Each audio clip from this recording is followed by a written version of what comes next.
Premier ministre de la République du Congo, Madame la ministre de l'économie forestière et présidente du comité d'organisation de la conférence internationale sur la forestation et le reboisement, messieurs et mesdames les ministres membres du gouvernement, tant nationaux que venant de l'extérieur, distingués invités, mesdames, mesdemoiselles, messieurs, mesdames, mesdemoiselles, messieurs les représentants des organismes internationaux, c'est un honneur.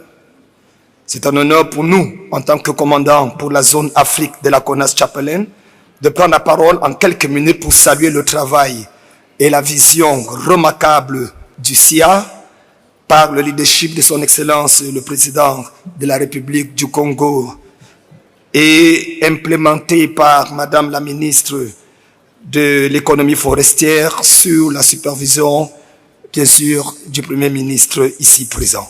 La CONAS-Chapelaine Global Corporation est une organisation internationale dotée de la personnalité juridique du ministère de l'Inclusion sociale et économique de l'Équateur et des États de Floride et de Caroline du Sud aux États-Unis d'Amérique.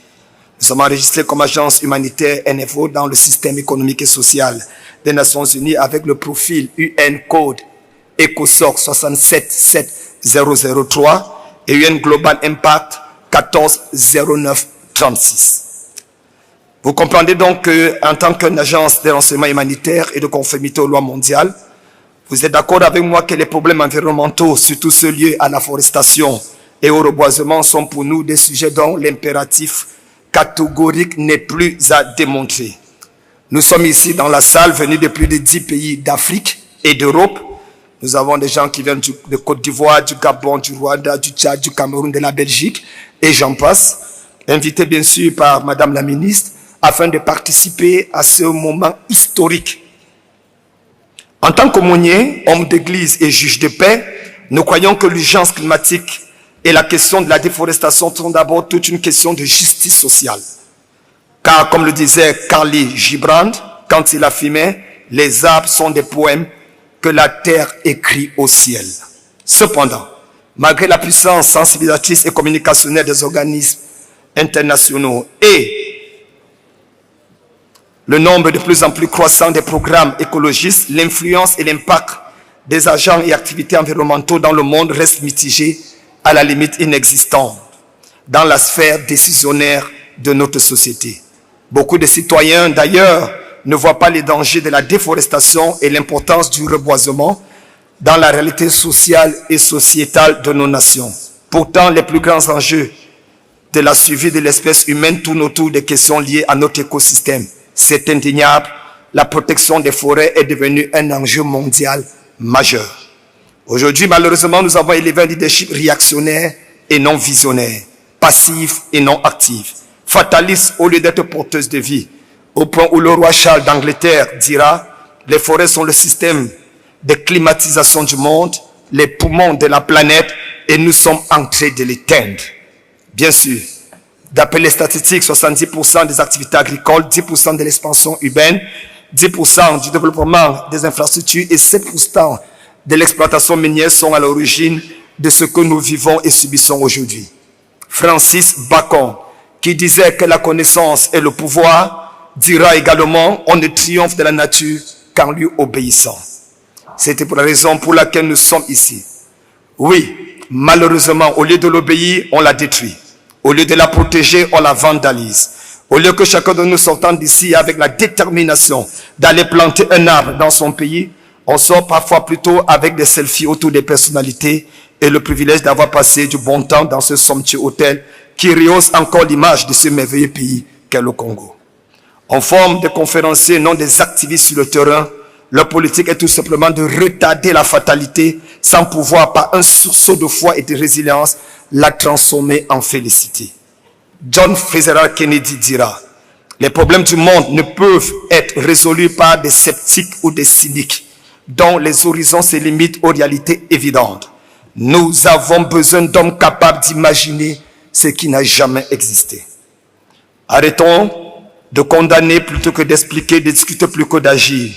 Comme le dira d'ailleurs ce proverbe chinois, le meilleur moment pour planter un arbre était il y a 20 ans. Et le deuxième meilleur moment, c'est maintenant. Mesdames, Mesdemoiselles, Messieurs,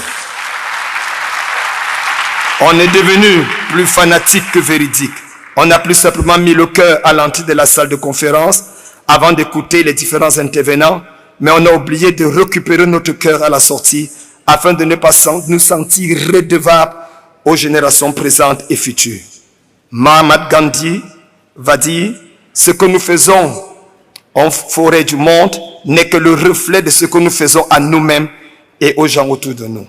Permettez-moi de clôturer mes propos en citant depuis cette illustre tribune les propos établis par le président de la République, son Excellence Denis Sassou Nguesso, lors de la COP 28 à Dubaï, il disait « Le climat est aujourd'hui la plus pressante de toutes les urgences et il nous faut impérativement inverser le cours actuel de la destruction de nos forêts pour une biodiversité et une couverture végétale plus dense. C'est la vision juste et légitime de notre combat pour l'environnement et la forêt au service de la survie de l'humanité. C'est la raison pour laquelle la CONAS Chapelain Global Corporation, dirigée par son président fondateur, le général Carlos Aroba, a bien voulu honorer il y a de cela quelques mois Madame la ministre de l'économie forestière pour le travail excellent abattu, avant même d'ailleurs qu'elle ne soit ministre depuis longtemps, depuis des décennies, auprès de son Excellence le Président de la République. Nous l'avons fait d'elle ambassadrice de la paix. Et également, aujourd'hui, il nous sera permis, en clôturant mes propos, de lui remettre la médaille et le certificat que le commandement global depuis les États-Unis nous ont envoyé pour le remettre. Je voudrais inviter, s'il vous plaît, quelques généraux qui m'ont accompagné venant de la Côte d'Ivoire, le général venant du Tchad, également celle du Congo, Brazzaville, une femme, à venir m'aider à remettre ce prix à Madame la ministre de l'économie forestière. Je vous remercie. Nous pouvons applaudir encore un peu plus fort pour ce prix.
Excellences, Mesdames, Messieurs. N'amène pas un changement. Et nous pensons que le changement de mentalité est important. C'est la raison pour laquelle CONAS Chapelain, en tant qu'une institution humanitaire, se veut d'accompagner ce genre de programme, de projet que son Excellence le Président Denis Sassou Nguesso a établi et qui est implémenté par la ministre de l'économie forestière ici, afin que les choses se passent réellement sur le terrain. Nous pensons qu'au sortir d'ici, si chacun prend la décision de planter un arbre ou de pousser ceux qui sont autour d'eux à planter des arbres, l'impact de cette première conférence internationale sur la forestation et le reboisement vaudra tout son talent ou son pesant d'or. Le plaisir est pour moi et j'espère que vous serez aumônier de la CONAS Chapelain parce que nous travaillons dans le cadre de la juge de paix, nous travaillons dans le cadre de l'environnement. Nous sommes une structure qui veut accompagner l'Afrique à s'émerger parce que au moment où on parle de globalisation, il est important que l'Afrique tire son épingle du jeu et se présente. Et la CONAS Chapelain, en tant qu'une institution accréditée aux Nations Unies, se veut d'être un partenaire idéal pour la plupart. Nous sommes également exprimés. Nous sommes exprimés parce que la voix de la CONAS Chapelain doit compter. Son Excellence le général Carlos Aroba Gaibor, en parlant de la réforme de Calavi, a bien voulu élever la CONAS dans le règne et le rang qui lui est propre. Nous apportons quelque chose de nouveau.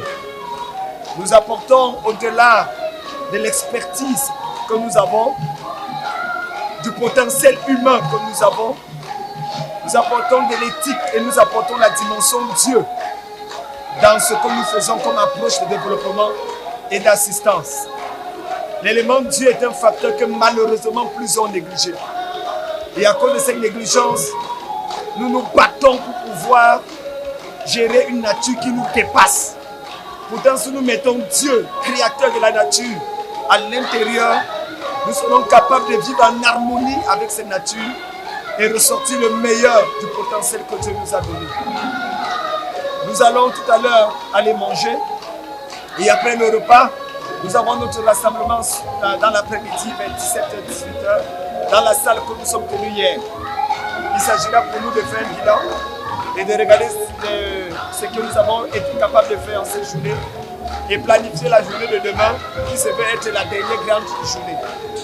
Je vous remercie pour votre assistance et votre participation et je reste convaincu qu'au-delà de ça, nous sortirons ici plus grands et que la visibilité de la CONAS Chapelaine, les images et les tabous que les gens avaient vont vraiment s'estomper. Dieu, patrie, vive le général Carlos Aroba, vive la CONAS Chapelaine Global. Je vous remercie.